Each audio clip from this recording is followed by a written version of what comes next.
It's gonna get worse than this. We didn't realize how an event like this would essentially cut the city off. It's crazy how much flooding there is already. There are no more roads. Where the roads were are completely washed out. Catastrophic. We've seen houses just flow by, and it's just devastating to watch. We are expecting the Swannanoa River to crest at 27 feet. Holy, it just ripped it in half. The amount of destruction that I saw between here and there, I don't know if it's ever going to be normal. There is nothing left. This is going to be years.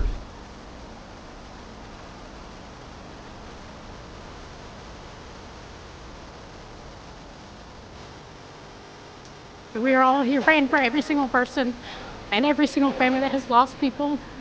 We are all here as a team, and we will help in any way that we can. This is what community is about. You get together and we pull resources, we bring in information, everyone does their part. Not focus on fear, but focus on taking care of each other. It's actually really devastating to see. This is my hometown and where I'm from. So I'm here to help as much as I can. And you can see devastation. It looks like a nuclear bomb's went off. There's a lot of people still trapped and still can't get out. It's cool to see the community come together like this, but it's broken.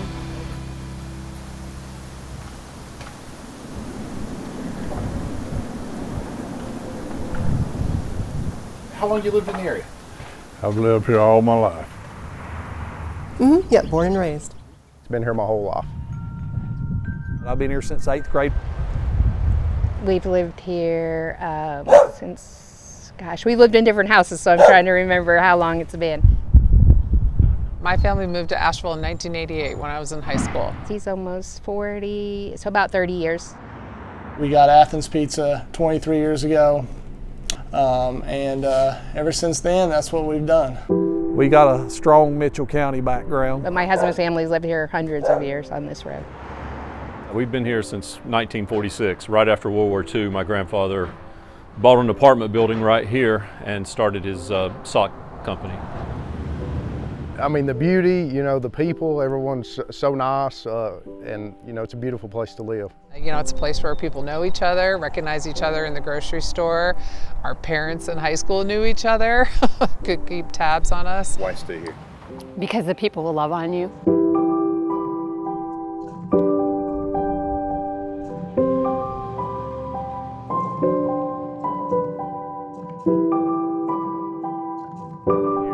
You know, I like the creeks, I like the mountains. You know, some people like the high views up there. But, you know, which is great, you know, for things, but I like creek front. It's just, you can get out there, you know, in it and just sit. I mean, it's not as deep anymore as it used to be, so it's kind of a good thing in a way because you can, you know, wade out there almost to every part of it. And a lot of times the fog will just rise up off of it, you know, and you can just see it, yeah. It almost makes me cry. It's just beautiful. You just, you know, people sometimes ask, oh, you're gonna go back there, you know? And I'm like, yeah. I was like, if you live there and you saw what I saw, you know. You could hear the river, but you couldn't necessarily see it. There was plenty of, you know, brush and things growing along the river. We bought here because we planned a family, and our 4 children rode tricycles up and down the street, you know, put chalk things all over the road because it's a cul-de-sac on either end. So we didn't have to worry about traffic. You know, we had these neighbors for 30 or 35 years, and you know, went through a few people moving in and a few people passing away. So it was a pretty close neighborhood. It was a beautiful place.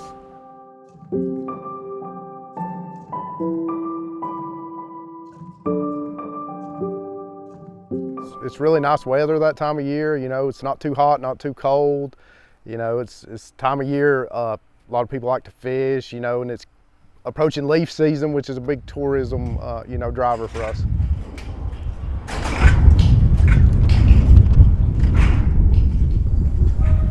And I was amazed from the, whoa! Yeah, I was wondering when that might come through. Those are the gusts. Those are the gusts they're speaking of.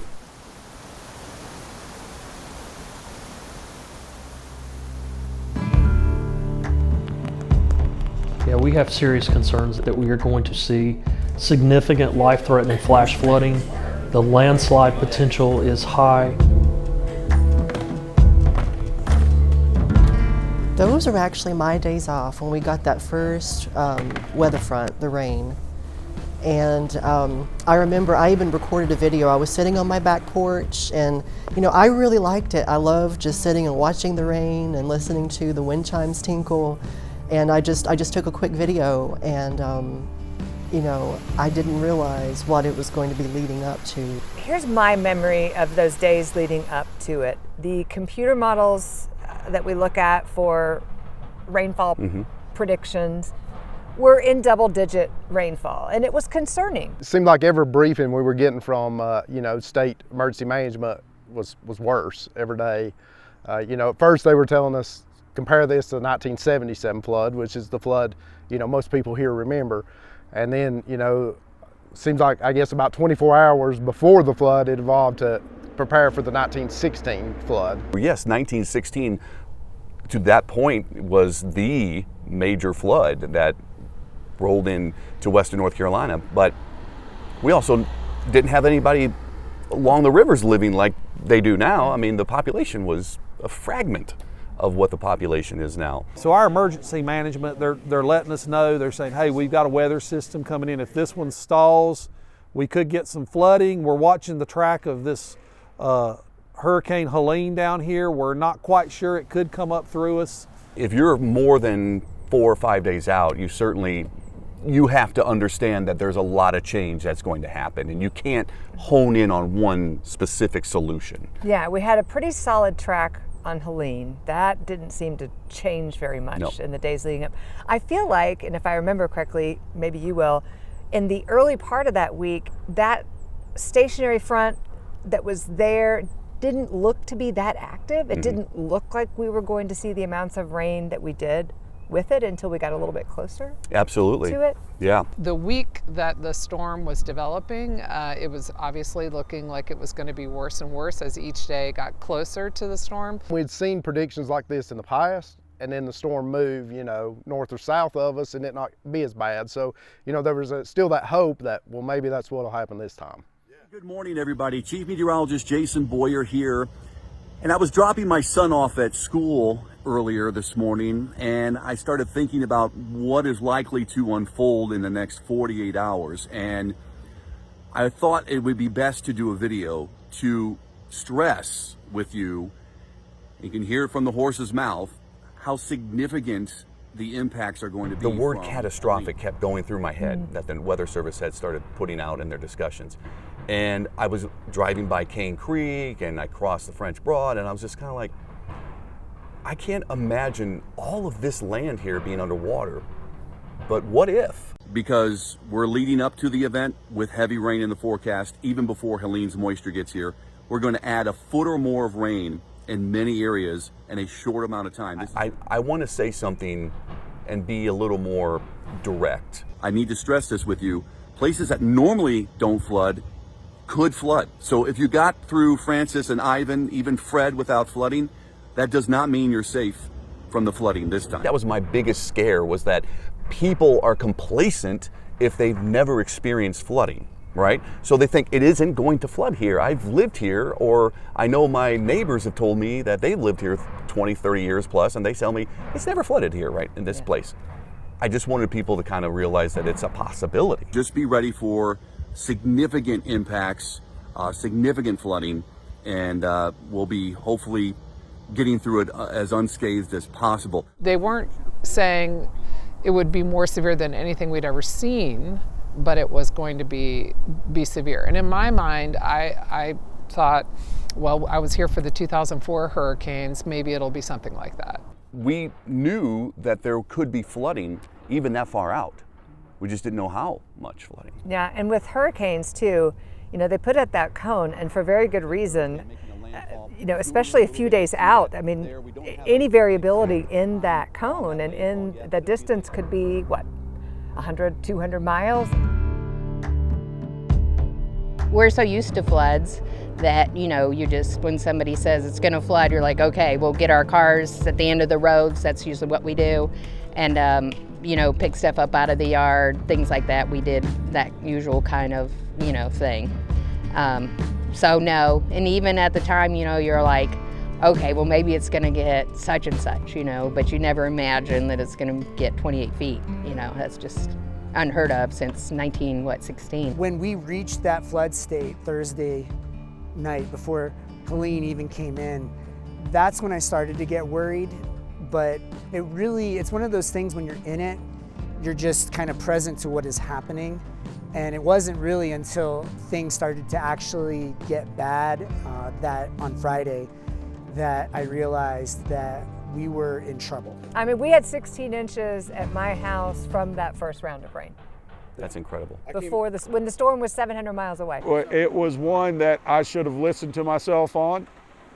You know, people may say they know, you know, everybody says they didn't expect it, and I didn't either. That's not what I'm saying. Until about, you know, maybe 18 to 24 hours before it, I was like, well, this could be bad because the big stuff hadn't made it yet. But when you add that low pressure system, anchor in on the mountains and start dumping rain, we started knowing that the stage is set for a potential catastrophic storm. Thursday night, I went, sent all my people, you know, that wasn't assigned to work normal that night. I'm like, you know, go home, pack some essentials, pack your medication, pack sleeping bags, because, you know, we could be out for a few days. I really feel like my job saved my life, essentially, because that was the night of the 26th. That was one of the days that I was working. And if it hadn't have been for that, I don't know what would have happened. And we said, well, we know for sure that we're going to get chainsaw crews ready. The ground's wet from this. We feel like there'll be some flooding. We didn't think it would be to the degree that we got, but we know that since this ground's wet, there's going to be a lot of trees blowing down. So we were deployed and ready for trees to be blown down. We had strategically placed ambulance units throughout the county. I went home, I hooked up my generator for my family, and, you know, showed them how to start it and all that for my wife and kids, and was like, you know, I don't know when I'll be back. So we come back out probably around, you know, 9, 10 o'clock Thursday night and stayed at emergency management all night, you know, all night Thursday night into Friday. Pleaded with folks, I'm saying, you need to get to high ground, take this serious. If this storm takes a track, we could get 15 to 20 inches of rain. Do not be in low-lying areas. Take it serious. Get to our relatives. Don't take any chances. So we were putting that word out, but you know, that night comes and you start getting the rain. The night of the storm, right before I left for work, I was running a little bit late. And you know, I'd listened to the news and there was like rumors that it might flood, but you know, Biltmore Village and Swananoa River Road, they all flood anyway, and that's just what I was expecting. And you know, a little voice in my head said, maybe you should pack a bag, and then I was just like, nah, it's fine, and I left.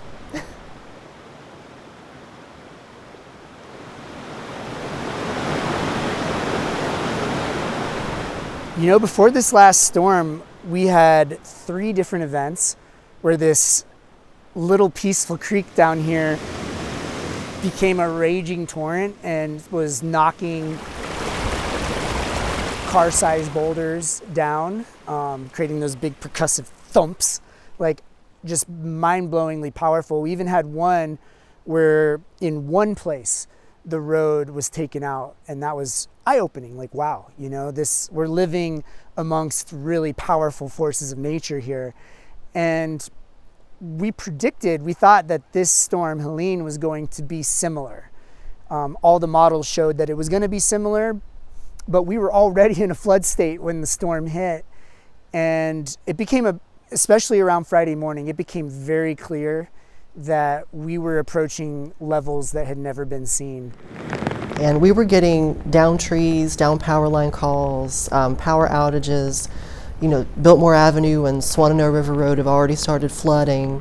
And we had put up barriers, and then, you know, people were bypassing those barriers and ending up getting stuck. So we were responding to those calls, but it wasn't anything like the next day. I just remember sheets of rain and the wind starting to buffer the car, and I'm like, this is already pretty rough, and it's 2:30ish. It was like 2:15, 2:30 in the morning. I had a girl that worked for me here and stayed in an RV, my RV that I lost in this also, and I stayed in my cabin here, and believe it or not, I was sleeping through it right then, and she was too, and she said, hey, it's getting bad. The water's across the whole campground now, up on the stuff, and a power line just fell up here across the driveway. And I walked out and I'm like, yeah, we got to go. You have a county cell phone, and then you got a two-way radio. So I'm working off the cell phone through late night, and about 3:30, we're hearing rain and water's getting a little higher, but we're thinking we might still can dodge it. We got our first flash flood situation around 3:30. We went on the air, and you know, from there it really went downhill. We've got flash flood warnings just all across the area. And then we had to chase the, you know, run from the storm from then on. I mean, we tried to get out, and the road gave out on us. And those rainfall rates are going to be picking up. You know, it wasn't much different than, you know, storms in the past. You know, still never, you know, I never thought that we would lose communication like we did, which was, you know, one of the big challenges with this storm. We couldn't communicate with each other. We couldn't communicate with our families. So that was never on my radar. Like, I never thought, you know, I thought if it gets bad, you know, I'll be able to call them. They'll be okay. But didn't realize, you know, that come Friday morning, there was going to be no cell phones. I actually have a new flash flood emergency. Let's get to that one. That one is for Avery and Mitchell. So you got the two-way radio, and you're starting to hear reports come in down there on that river, and they're saying, okay, water's starting to really get up high down here. It's on the road here in this section. Then you'll hear another one report in. Especially in Bakersville and surrounding areas. They've got widespread heavy rainfall in excess, of course, there of 7 to 10 inches. It's resulted in numerous road closures. Every time we looked at the radar, you know, this thing is coming closer. You could clearly see the eye coming through Georgia. It was not as weak as we wanted it to be at that point. Up here, we got the full brunt of the mix. And so then I came up and I tried to go up another road, and trees fell right in front of us. It was like an apocalyptic, like it was a movie, like the storm was after us. I just remember, you know, looking at my guys, it was a silence that you just can't explain, and you could see the fear on everyone's face. I mean, nobody was saying anything, but everybody had the same thing in their mind. We're out rescuing people, you know, we're going house to house, getting people out, and, you know, in the back of everybody's mind's like, how's our own family?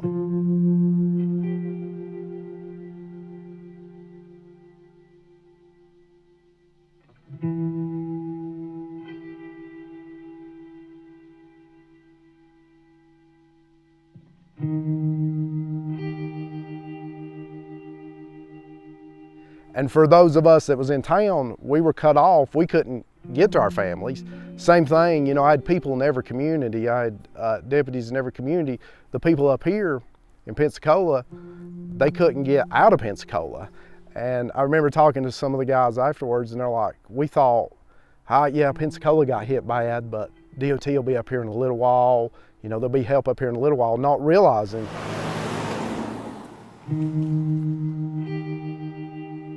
that the whole county was the same way, you know, and that it was going to take help a while to get there. You're communicating all this flood messaging and then also trying to warn people the wind isn't here yet. Because normally I get off at 7, but somebody showed up 30 minutes early to relieve me, and I'm like, all right, I get to go home 30 minutes early. And that was the longest trip home I'd ever experienced.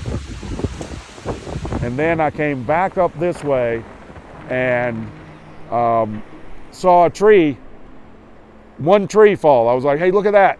Boom, and it fell, and it had a big splash of water as it fell across the road. And I'm like, why is that water? I'm like, Is the water up that high and pushing I it? think we're going to have to make the decision to get out of this area right after we're done here, because we haven't seen water rushing in like this just yet. So that's certainly concerning. Tunnel Road was the darkest I'd ever seen it. No lights whatsoever. The Bowcatcher Tunnel, same way, super dark. Was this 6:30 in the morning? Yes. Yeah, I was cautiously optimistic because we have security cameras and I could see the river here. Even until 7:30, the water was still going under the bridge. But between 7:30 and 8:30, debris started piling up and more water came. So yeah, it all happened in about an hour and a half Friday morning. Then we start getting calls like there are cars going down the river. We don't know if people are in them. So we're hearing that. We're hearing houses are starting to wash, and it's really surreal when you're sitting there in your house with your wife and your daughter and you start hearing that. Oh my God. And I remember just opening the door and letting the sound of the rushing wind come in, and I could hear it. And it wasn't, to me, it didn't sound outrageously windy. But then I started seeing flashes in the distance, little orange and blue flashes. And I was like, that's not lightning. Those are power, those are transformers. And I'm like, it's knocking power out all over. So we've got some pretty heavy rain falling there. Whoops, we just had a power hit here. When my computers come back up, I will try and show you that precip rate. But that flash here in the studio, while we're trying to cover this, we're taking power hits in the studio. So every few minutes, you'd hear this click and it would go black. But you can see the wind gusts right now. Let's look at the latest. So we just got a power hit here. So I can't see my computer right now. That's what it looks like in the studio. We've been seeing, gosh, we've probably had a dozen. Went down here to Sugar Cove Road where I knew there was a big opening where the road went in, where there were no trees to fall on us. So if we were high enough, we wouldn't have to worry about the trees anyways. And that's how we made it. Yeah, nobody's gonna believe us. Right. I finally got halfway down Edwards Avenue, and I was just like, I'm almost home. This is great. I can just wait out the storm and be warm and go to bed. I got halfway down the street and there was already a foot and a half of water in the roadway. And I'm like, oh gosh. And so, I have 2 cats at home. And I thought, well, surely I can get through this. And so I started to ease my car through the water. And I got scared, really. And as a 911 dispatcher, we tell people, turn around, don't drown. And I thought, well, Maya, you need to take your own advice here. Even though we had lost cell phones, we was hearing the radio traffic of and it was every fire department in the county was saying, from hearing that Egypt Ramseytown Fire Department had been washed away to, hearing how bad Salto was. So for us that was at the command post, we realized that this was, it just wasn't one area, it was our whole county at that point. I have one set of neighbors over here. One of their houses picked up, turned 90 degrees, and then crushed and carried downstream. At that moment, I realized that things were really bad. And if it was this bad up here at this elevation, I didn't even want to think about what might be going on downstream. It's getting dangerous here, so as soon as we're done with this live shot, we need to get out of here as well. We've got an officer coming over here and advising us to get out of here as well. So just very quickly, this is the Pigeon River. You see how high it is. This is one of the bridges here in the Clyde area. The water is hitting it, also debris is coming. So the river started to go back down before that second rain. So I think that's what kind of might have caught people off guard, because we weren't expecting it to rise up that much more after it already started going down. And by 8:30, it really, it was up under my porch, which it was still right here at 6:30. So in 2 hours, it had went up that much, which I don't know, exactly how much that is, but it was a lot. Something you won't forget. It's just a big rumble and roar coming out of the mountain. And you're helpless at that time, so.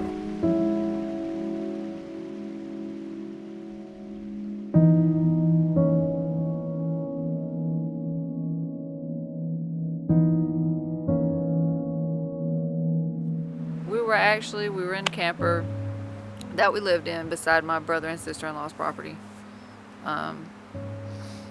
The water started rising through the floors. Well, the camper somehow held up very well. So like the water was just like that much in the camper. Gotta get up, gotta go now. So we all get everything together to the best of our ability, get all the animals, all the people. My next course of action was to try to go to my brother's and dad's. I turned onto Warren Wilson College Road from 70 and I got about halfway down and this oncoming car just honks their horn and stops beside me, and he was like, "Don't go down any further. If you go further, you're going to get stuck. It's like a river over down through there." And so I'm like, well, what now?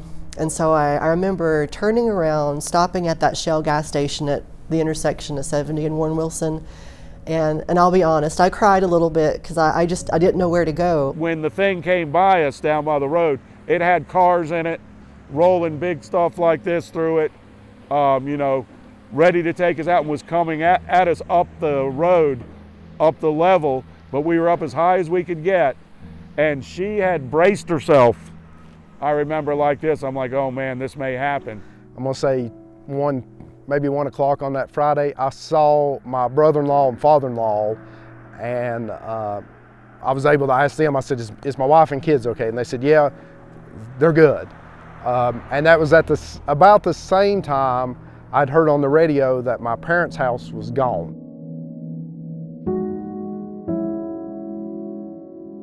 To hear that their house was gone, you know, the house I grew up in was actually gone, and not know if they made it out, because the last communication I'd had with them was that morning, and I sent them a text and said, "It's getting bad, I think you should leave."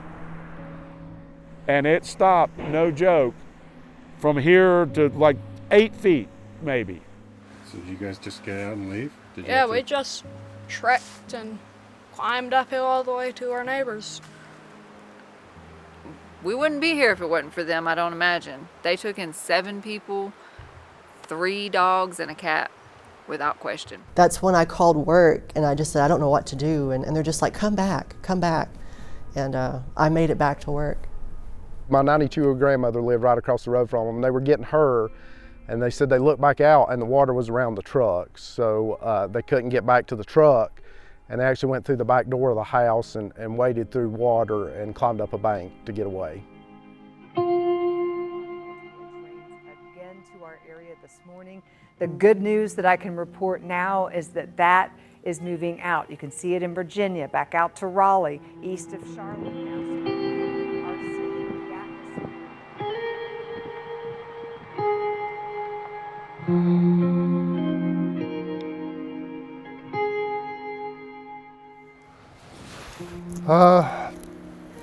This is Driftwood Court in East Asheville, along the Swananoa River. The morning of the hurricane flood, Swananoa came up and washed my home away, probably about 9:30 in the morning. So we just actually walked across the top of the property and watched our house go. My wife was curious as to whether it was going to survive. We just happened to get there at the right time, and suddenly it started moving. And of course, the sounds that houses make when they're sort of, washed away is pretty incredible. Yeah, I mean, there were a lot of things. My children are grown, have started families of their own, but they all had, pieces of furniture or pictures, things like that they had put dibs on, and argued about who was going to get what. Well, there's no argument anymore. All that's gone. They were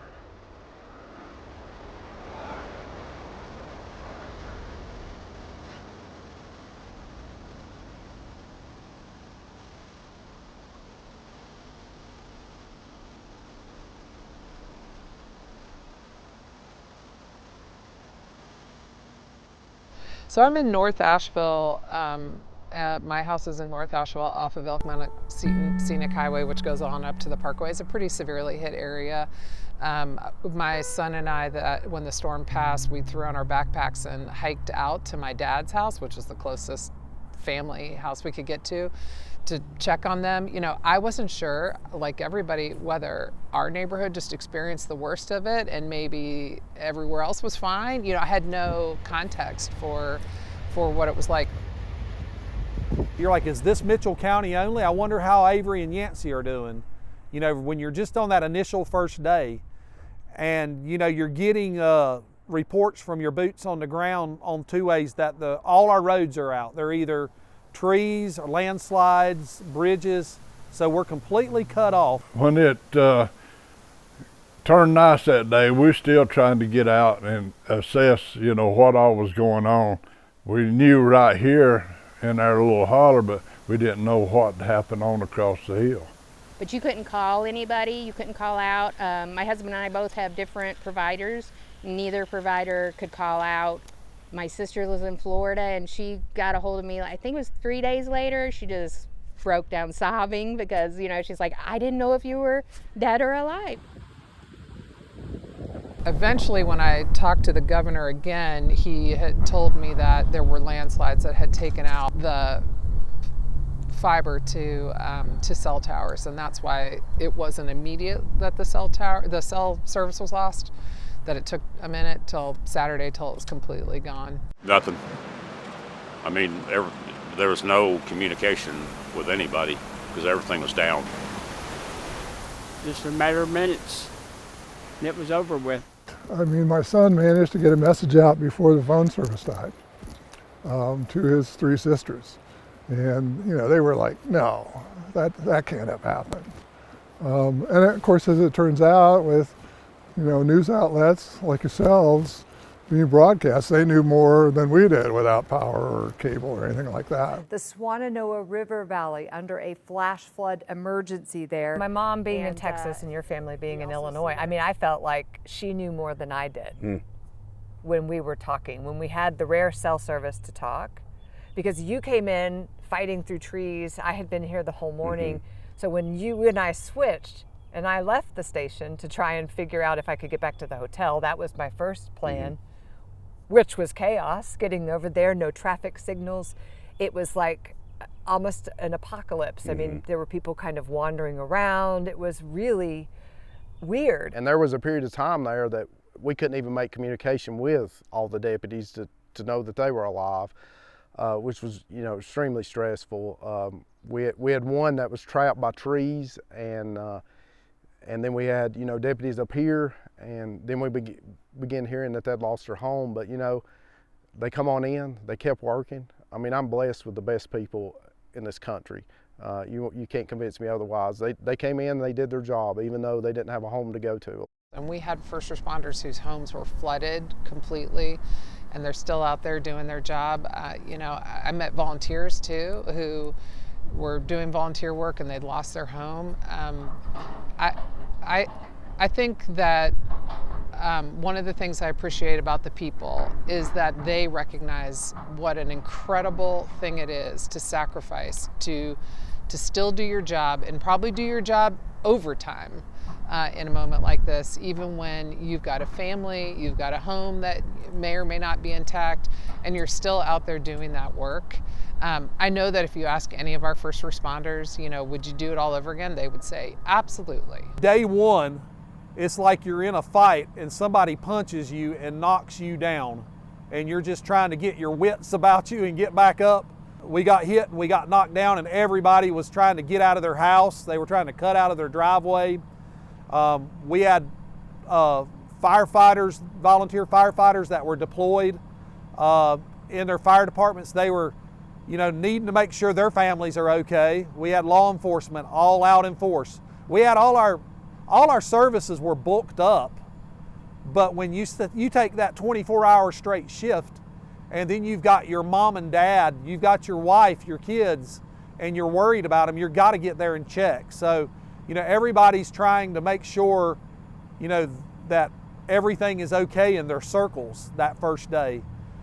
you're trying to make sure you're getting medical help out that first day. You're saying, how can we find out who has medical needs? There's no longer the ability to call 911 on your cell phone. Totally changed what we do, you know, on a day-to-day. I mean, we were, you know, doing everything from taking generators to, you know, rescuing people to just lots of welfare checks. And I mean, we were just doing what people in Yancey County, what everybody in Yancey County was doing, just out helping, you know, in any way we could. You know, for me, it changed to like, you know, helping coordinate shelters to distribution centers, you know, stuff that we had no experience with. We got a lot of experience with fast. We lost cell phones. Our radio communication was bad because we couldn't get out and try to find out what was going on or get some help in here. It was like a war zone. I mean, the roads were gone, and I mean, it was nasty. It was nasty. I mean, normally from Bat Cave to the campground on the road, you can walk in 30 minutes. It took us 2.5 hours to hike in. Vehicles laying in the river, dead animals in the river. I mean, it was pretty nasty. Watch the water come push through these walls, take out buildings and move them. For me, it would just be a take your breath away. Like, just first of all, just grateful that everyone was safe. We had a family in the Iron Horse that had to be evacuated, along with our son and a hiker. So knowing that they had to be boat rescued and we couldn't get to them, we were washed out. We were about 4.5 miles north of here. There's really no words, because you just can't believe what happened.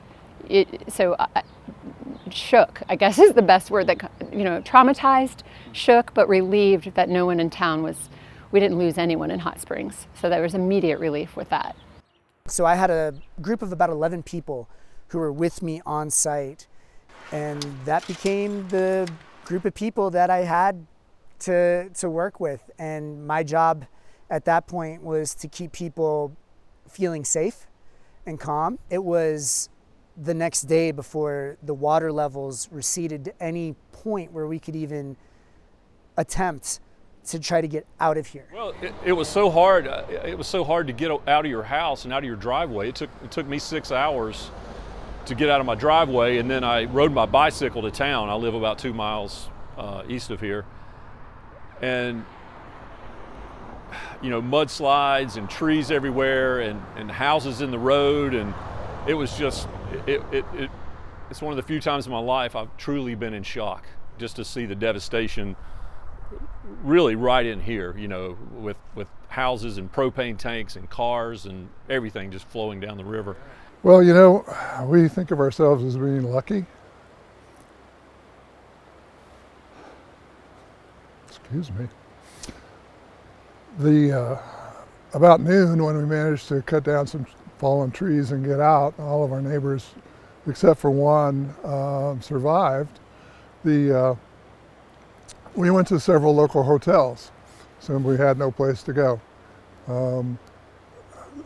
We were turned down by 3 for logical reasons. They had no power, they had no water, but we did find one that took us in. Well, when I first left here and was able to actually start going down into the valley and eventually getting to the post office where the relief hub was set up, it was surreal.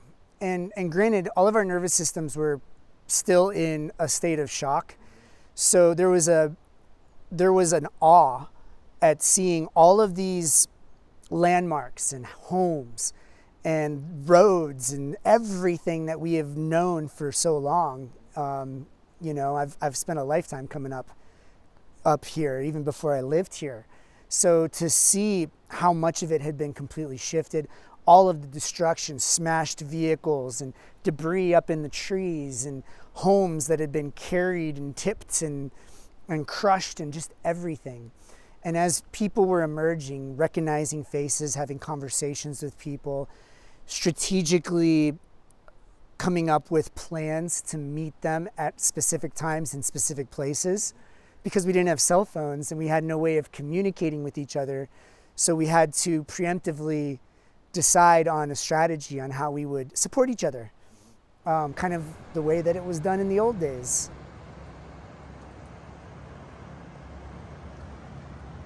It was about 3 or 4 days before our access really got to get a tractor trailer style truck in or a fuel truck in. So it was, meetings were done in person. We set up a time we had one at 10 and one at 5:30 every day to get our stakeholders mobilized into areas of need, because you had no cell service and you only had two-way radios, and there weren't but a few of those to go around. So, you know, you're trying to get the hospital set up to make sure it's ready. We stood up a shelter the night before. There were probably 30 or 40 people in that shelter that had been plucked out of their house that was washing away. And you're looking at them poor folks, and yeah, it hurts to think about it, but they're wet where they got plucked out of the water, and that's all they had, and they're laying on a cot, and we hardly had enough cots to get that. One of the churches brought in cots that night, and some of them they're fragile with health issues, and that's when it really dawned on you how bad it was.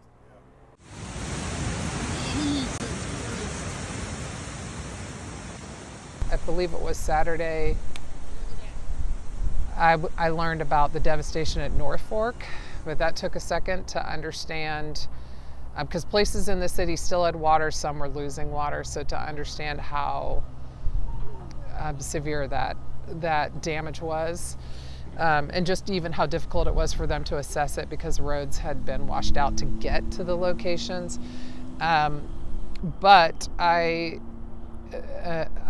was then being contacted by the president, and by Wednesday I was down in South Carolina meeting him to fly in Marine One. So I'm trying to piece together the timeline, but by that first few days I learned the impact area, how severe it was, the lives lost, and of course once I did an aerial view with the president, I could see firsthand how differently it affected different areas. We flew over Asheville, but we also flew over Swannanoa and Black Mountain and Chimney Rock and Lake Lure, so I was able to see that. I could see landslides on the parkway, I could see landslides throughout the mountains, and then you could see the patches where all the trees on one side of a mountain would be down, and then the next section would be okay. You know, and it looked like tornadoes or something had it gone through different areas. Everything is rolling through your mind from the entire day. You're knowing that there's loss of life. You're knowing that there are people that you know, that day one that's not been assessed. We're trying to do well checks, they're ongoing, and you're very wired up. You want to sleep, you need to sleep, but you can't sleep. But there were so many folks that were in the same boat. They're out there, you know, they're wired up. They've been pulling folks out of houses. They've been seeing tears and sorrow of just the damage and everything. So it was definitely it's something you'll never forget. When you were driving on Interstate 40, everything was fine. Like, you looked around and, you know, it looked like nothing had been touched. And then as soon as you got off the Swannanoa exit and you went down that ramp, that's where you noticed the destruction. And I was floored, like seeing businesses that I had give business to and that, you know, had been around my whole life just in shambles. Oh my Lord. It was, you know, prior to that night, we knew that heavy rain was coming. We weren't particularly that busy because I believe a lot of people were preparing for what we didn't know was going to be this massive. We shut the doors a little bit early so that our staff could safely get home. The next morning, woke up to a loud bang at our house, and a tree had fell on the corner of our house. And then it took 3 to 4 days before we could even make our way down to Swannanoa to see what the aftermath was. Nothing compared to what happened down in Swannanoa. I know a lot of family and friends that lost their houses, seen a lot of horrible things. And again, I think that you don't realize how fortunate you are until this thing happens, and then the little things matter.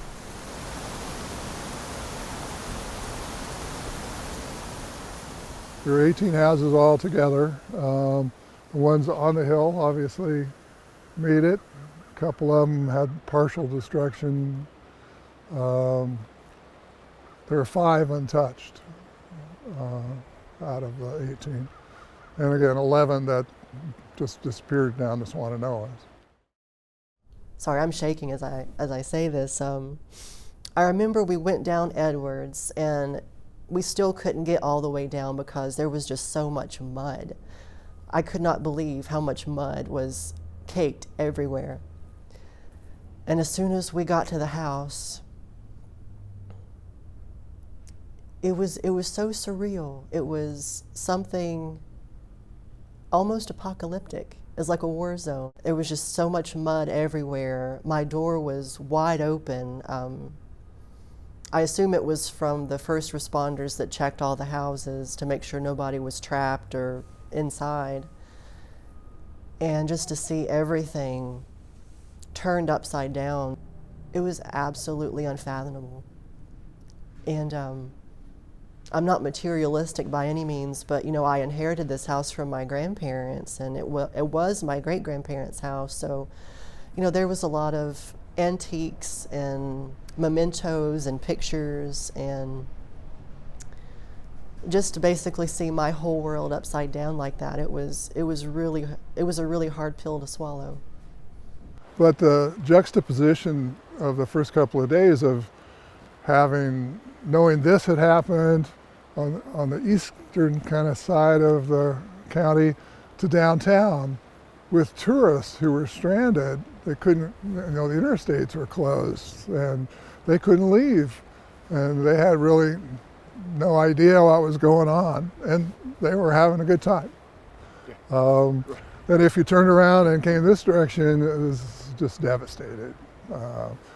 Just the juxtaposition of those two things, I know was pretty strange.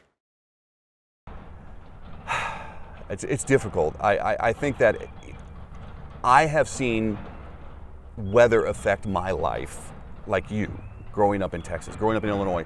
We had a tornado go through my backyard when I was a kid. That actually set me up to become a meteorologist, Me right? too. One went over us in Virginia when I was a little kid. There you go. I mean, it was like an EF0. It literally just, ripped some trees over and did take a roof off of my neighbor's house, and looked in the house, you're like, wow, that's crazy. But not ever thinking that the scale of some disaster the size of Helene would ever happen here, would just ever happen here. I remember that morning when it's coming through and thinking of all the things I'd been through. A hurricane in Florida, tornadoes in Texas, flooding in the Midwest. All of that, I hoped, prepared me to keep going that morning, to keep getting that message out, to try and get people to hear what we were saying.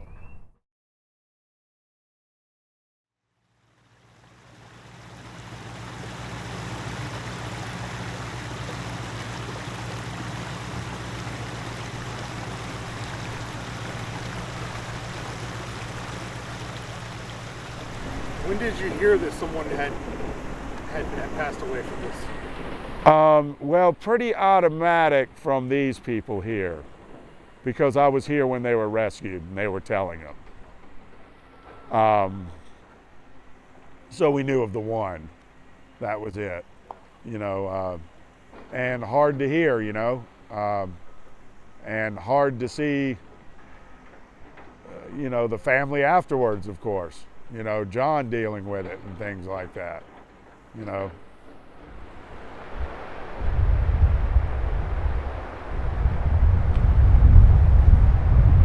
Please correct me if I'm wrong. Did the deputy that passed away in Madison County, did she live? That's right. Yeah. So that was actually the first body that was recovered in our county, and that was on that Friday.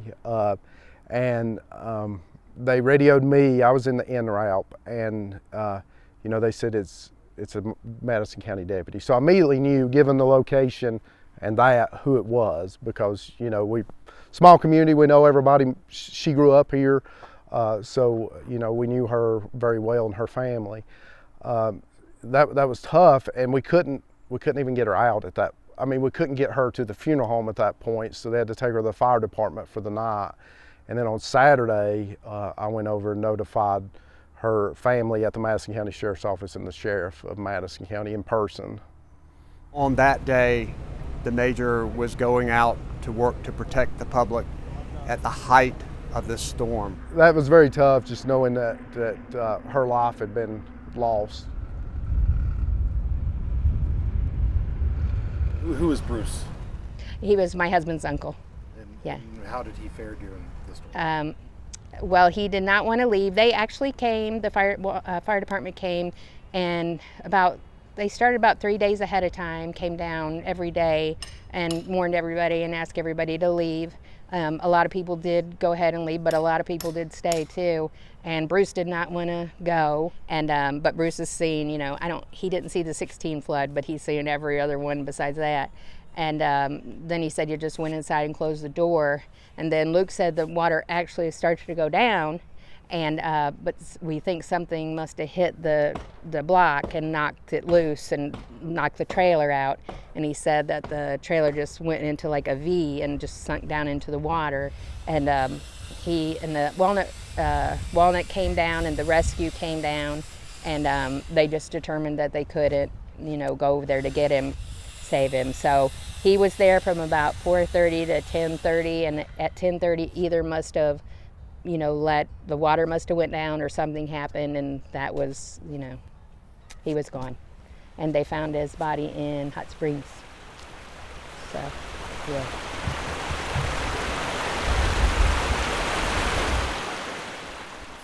At what point did you find out exactly how bad? Well, it was after a couple rumbles and slides that we realized how bad it was, because we was trying to get out, get across through there to try to help people out, but we couldn't make it so far. Okay, right here where the blue dumpster is, you go out that road, 22 Alfred Road, and you turn to your left, and I'm at the top of the hill. I'm at 30 Alfred Road. Doris Hollifield, and all of these are my brothers, and my sister-in-law, my son lives there. We're just all kin. We're just a tight-knit community. That we fight for each other and we love each other. So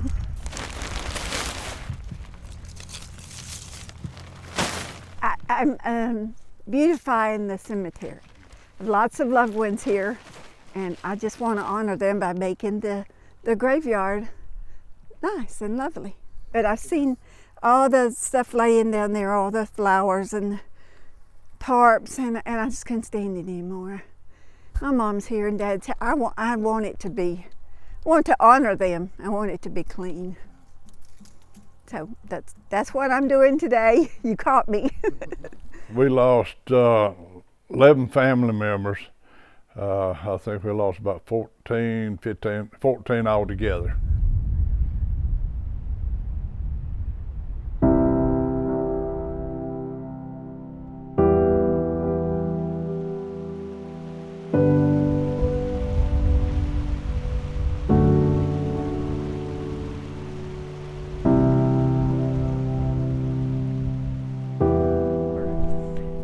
It happened right down by my brother's house, and we lived just one hill over. We had a lot of water come down, but we didn't have none of what came down over there. All of them, we was pretty much kin. Yeah, how many family members did you lose that day? Oh, I lost 11. I lost Terry and Freddie on this side, Angie, Tony and Brandon, Lois and Jimmy, Ronnie and Sandy, and Daniel and Evelyn. Those are all my direct cousins and uncles, aunts, all of them. So it's pretty hard, but we're making it by the help of the Lord. Did you ever fathom anything like this could ever? No, ever. Well, you just think, how can a mountain move? Where's the water under the mountain? Where did it come from? Nobody knows.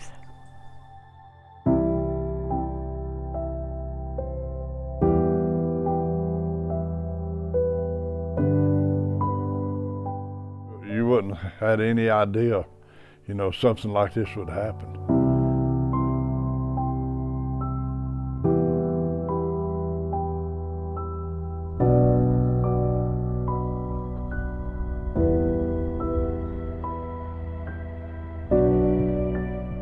Actually, we're all kin people, and in the cemetery, and I just couldn't stand to see it messy any longer. It's just torn up, mangled, everything. Just stuff you can't believe, and it's so mangled and so torn up, and so many levels of it that you don't even see the destruction. We are finding more destruction and things destruction every day as they work. On a Sunday, we finally got a crew in from Louisiana. Simultaneous rescue and recovery operations. And our Louisiana folks were all very reminiscent of Hurricane Katrina. They said, hey, we've been through storms. We're going to start giving you all some guidance in here and helping you out as you move through this. That really dawned on me when these guys that had been through Katrina, and hearing more of those folks said it was worse than Katrina. So that's a pretty big comparison. I began to think about Asheville and Western North Carolina holistically, because we have city limits, but Western North Carolina operates really as a whole region. And so I really saw it as my role to be an advocate for all of Western North Carolina and our recovery.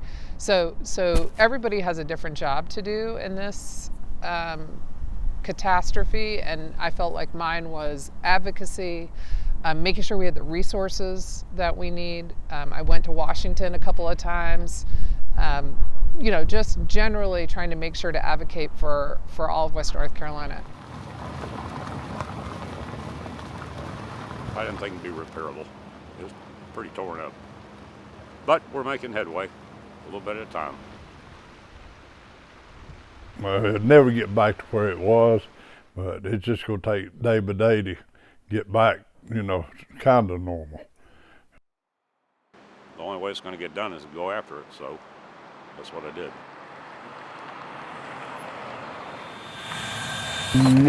I've been in Hot Springs probably 2 years, and I've never seen a group of people work so hard from day one. I mean, from the first day, we couldn't actually get downtown because of the water. But everybody was on that side of the bridge making plans. And literally from that day, there's been a plan to get back where we are every day. I mean, it's been a town group effort. We're just working together as a team, and it flows a lot better when you're working like that. So a lot of hard work, but we're doing it together.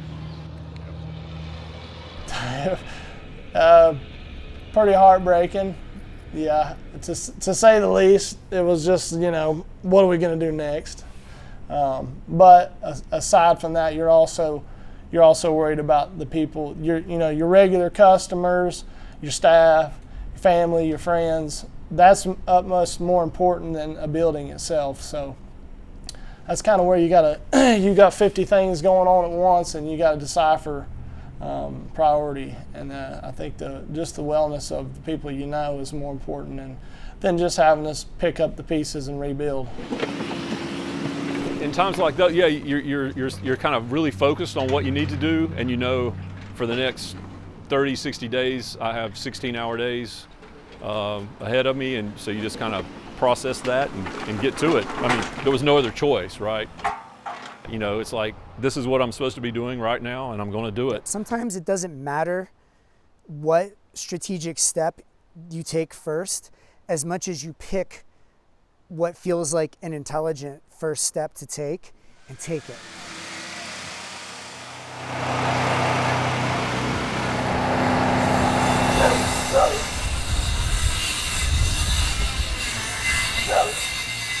For me, I mean, I don't want to put men down or anything, but women, they kind of pay more attention to things, emotionally, and it's let me see them in a different light, and that they can be vulnerable, you know, and have a hard time with stuff too, especially my husband. Because Jim, that helps everybody down here, he told Mark one time, you have to stay inside, because anytime somebody would come by and ask if they needed help, Mark would say, no, it's okay, we can do it ourselves. I was like, honey, we're almost 60 years old. We cannot do it all ourselves. We have got to let people help us, you know. It's ironic because I didn't really know a lot of my neighbors pre-Helene, and this has kind of allowed us to get to know each other and form friendships and care about each other, and that's part of it too.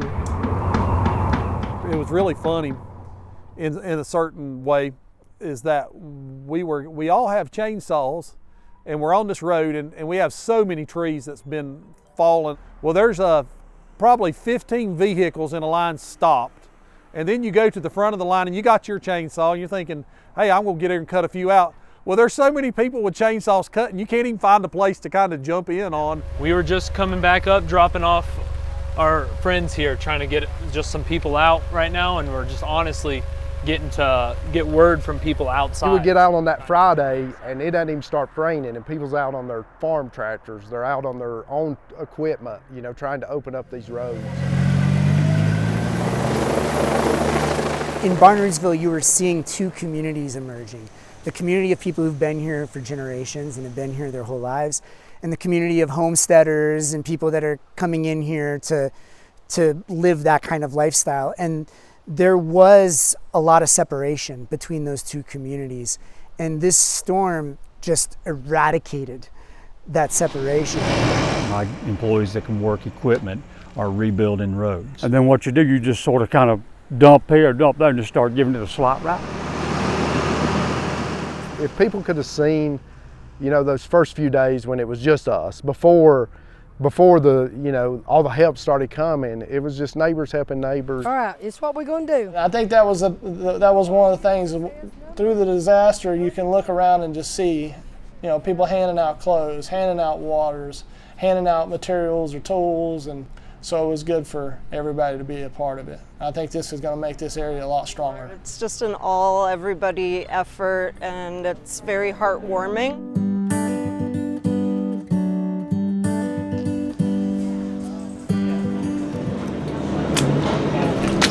These guys right here make a big difference for us. Seeing folks from the communities, but from all the surrounding counties come in.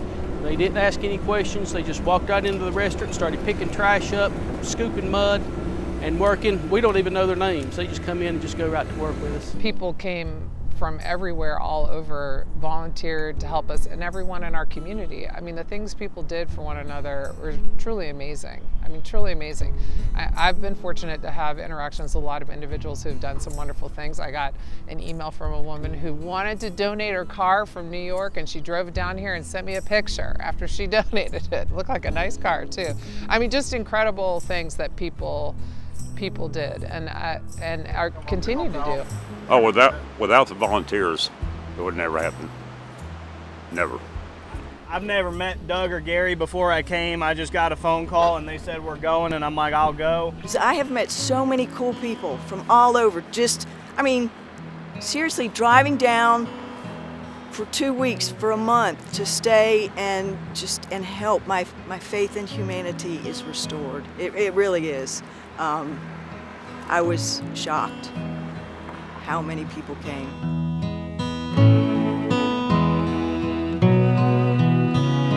We were taking the dogs for a walk this morning and saw the helicopter land, and so just decided to help. On a daily basis, there were people coming in offering something, whether it was food or propane, diesel fuel, water. About 5 days later, we were standing in the yard, just kind of like, oh no, I don't know what we're gonna do. And then all of a sudden people started pulling up in four-wheeler.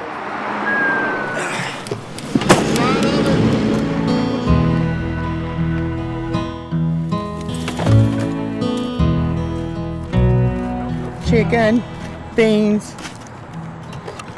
It's a warm meal for friends. And that was energizing to get up every day in the dark with no water and keep going and do the next thing that needed to be done. And if it hadn't been like that, I think it would have been, it would have been so much harder. It's amazing because with my job being a 911 dispatcher, you know, you talk to so many people at the worst times in their life. You know, they're angry, they're scared, and you just realize how awful people can be. And then in retrospect, something like this happens, and then you realize how amazing people can be, how kind and nice they are, and it really renews your faith in humanity. You know, initially when we got the national attention, it brought a lot of people here, which was good, but then also we had so many people. Like, you know, at one point up here, DOT walked in, they said, we can't work on the road, we're done, we can't do this.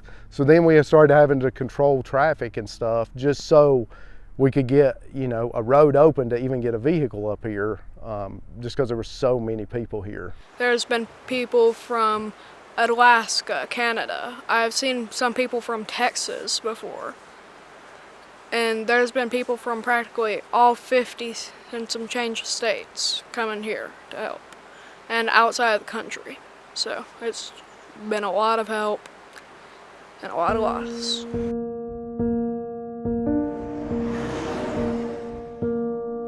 Those are flash flood warnings, and we got a ton of them. I mean, virtually every county is under a flash flood warning at this point. Some part of the county is in western North Carolina. I relive the messaging. I relive the days before it. I relive the days after and all that. And I may not do this as often as I did first few months, but I think what could we have done differently that would have changed the outcome?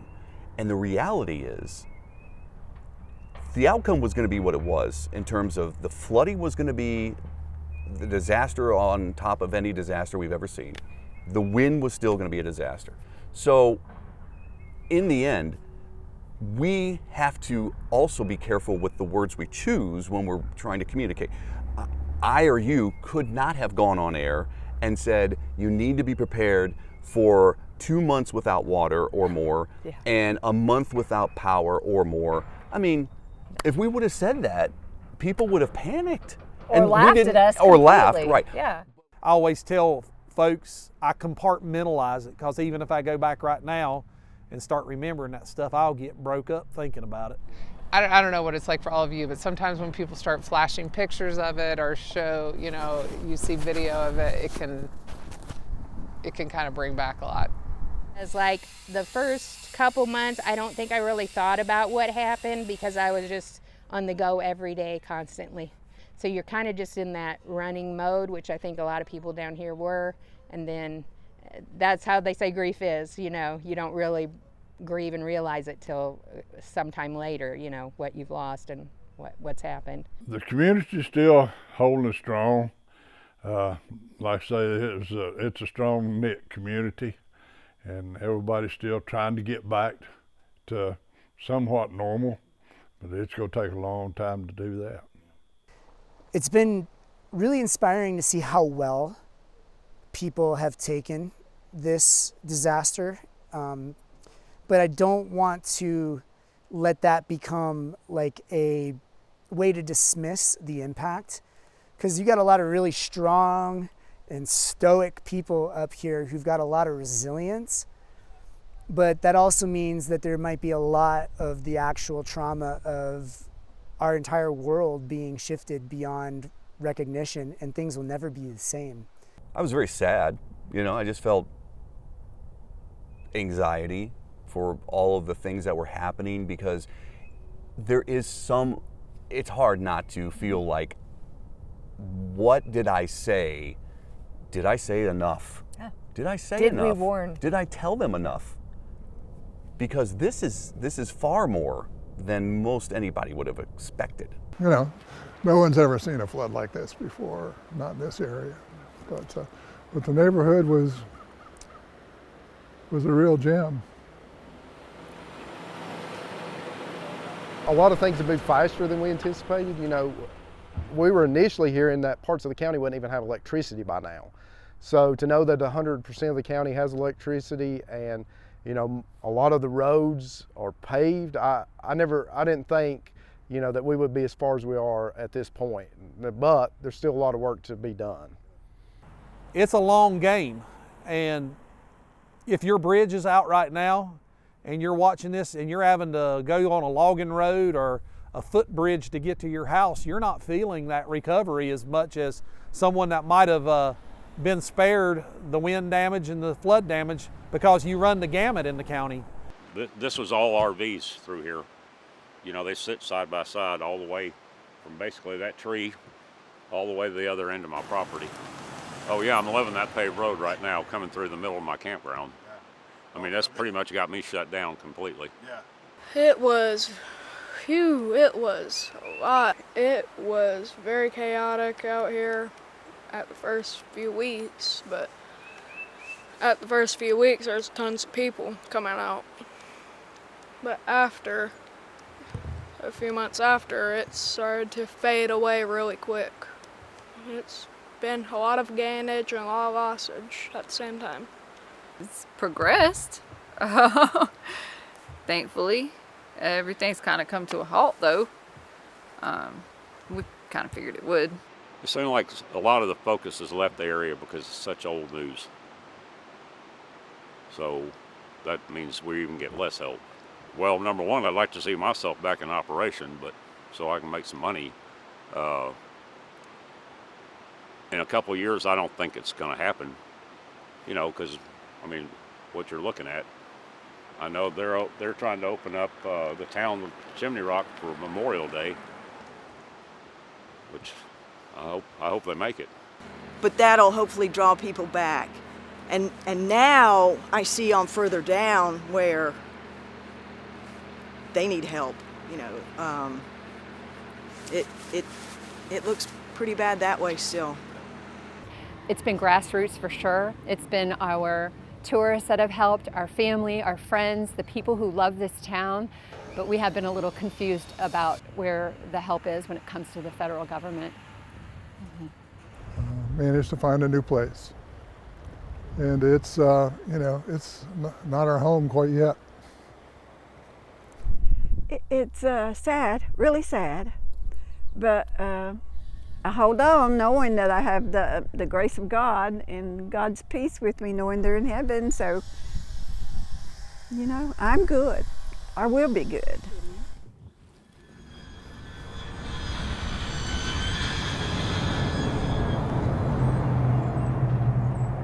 I never thought I would be sitting here doing this. As a matter of fact, when you were setting up the lights, I was thinking, this is the first time in 5.5 months that there has been any lights on in this house. And you don't realize how much you miss it until you don't have it anymore.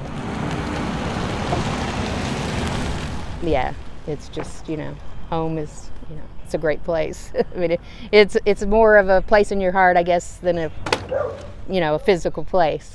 So, yeah, I'm excited about it. Of all the folks that reach out to me from other communities, you know, they're really reassuring that you can build back better, you can come out stronger after an event like this. And so that's what I think should be our goal. You know, I'd like to think in 3 to 4 years, you know, that it looks a lot better than it does now. And that, you know, I don't think it'll be back to what it was September 26th, but, you know, that it's closer. I can see it pretty easily, actually. I know how this stuff grows back. I see it every year from winter to fall. I know when we have small landslides all the time up here as part of the gaps we have here. So this will all grow back quickly. I've got stuff coming up already. If you look over there, there's daffodils coming up. These bulbs will make it through just about anything. And I had just thousands of perennials, bulbs in here that will be coming up, and they're coming up down there. And to see the grass up top there, the ornamental grass coming down there, this is all going to start happening. What are you working towards? Getting it cleaned up and going back to work. It's my goal.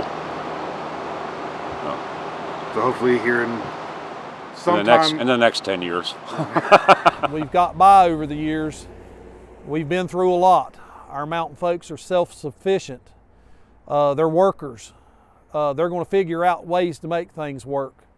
You know, we don't always wait on the government, and I'm saying that I am the government, but that even more so, we don't wait on the government. We try to get our stuff done. We try to help our neighbors. I mean, but there's got to be some hope at the end of the rainbow, right? Oh yeah, there is. You just don't know when. And that's scary, right? Right. Yeah, it is. Yeah. Time marches on. Doesn't matter what happens if you're still alive. You know, you just got to move along with it every day. So, I mean, I told my son that's 17, he has special needs, and he has a real hard time with stuff emotionally. And I told him that, you know, things will get better. They'll change. Everybody will get back to the normal, the new normal, but it'll be like it was. You know, people still live here, and they'll build back and fix their places up, and, you know, we'll just go back to, you know, almost what we were before. You know, a lot of the people I've talked to that spent a lot of time here, they're like, we want to come back. Like, this is the greatest place. And you know, they've seen us in our worst time, but yet they're like, there's something special about this place. And we want to, you know, to come back and bring our families here and vacation when things are, you know, back to normal. When you start getting these pretty days in spring and you start making progress and you look around and things are cleaned up, psychologically for me and our citizens, I think it's like that's part of the healing process, is to see that cleanup and that normalcy. So we're very glad to see it. We got a long way to go, but you know, I'm really happy to start seeing things get moved and get cleaning and going. You know, before the storm, I don't know if you remember it. Hey everybody, I'm out here getting grimy on a Tuesday afternoon. And it was several days before the storm where I was just at the house and I was showing people, hey, here's what you can do. Clean out your French drain by your garage so it doesn't, you know, and I was doing. Look how much stuff is in this drain channel. Things that after the storm seemed completely insignificant, right? Like here I am showing you how to clean a drain. Things you definitely want to check are your downspout areas. Now it turns out that mine go underground. When houses were swept away. But I did run into somebody at the store when I could finally get to the store who said, while this was hitting, I kept thinking of your video that you shot at your house, and it gave me peace, which I thought was the strangest thing I'd ever heard. Of course, I thanked her. I gave her a hug. Yeah. She was from Swannanoa, and I thought that was probably the last thing I thought I would hear. You know, God help us that this never happens again. That I could just sit on my porch and still feel that same security that I had prior to the storm. Well, I've definitely matured more from this. It's been worse and it's been better. We've gained a lot, we've lost a lot. I just hope it never happens again. I mean, you know, I don't think we could take it. I'm just really sad now. You can't just get past this in a few months or probably even years. But I hold on knowing that I have the grace of God and God's peace with me, knowing they're in heaven. So, you know, I'm good. I will be good.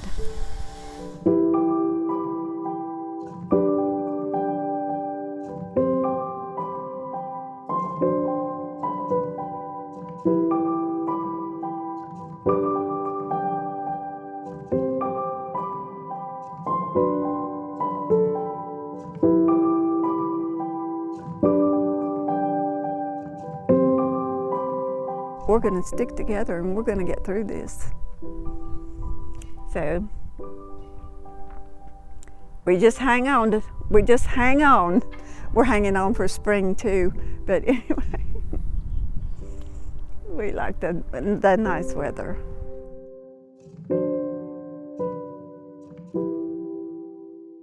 And then I have seen my lilies coming up on this bank on the right side of the road, that I had a bank just with a carpet of lilies. You know, I mean, there was thousands of them in that bed. So I guarantee they'll be coming up. You know, because as long as they stayed underground, they're going to make their way back up. It's just got to be refreshing to see. Yeah, it's part of the regrowth. It's everything coming back. You know, and I'm here coming back with it. You know? I'm done. How about that for a close? That's why I'm done. Thank you, David.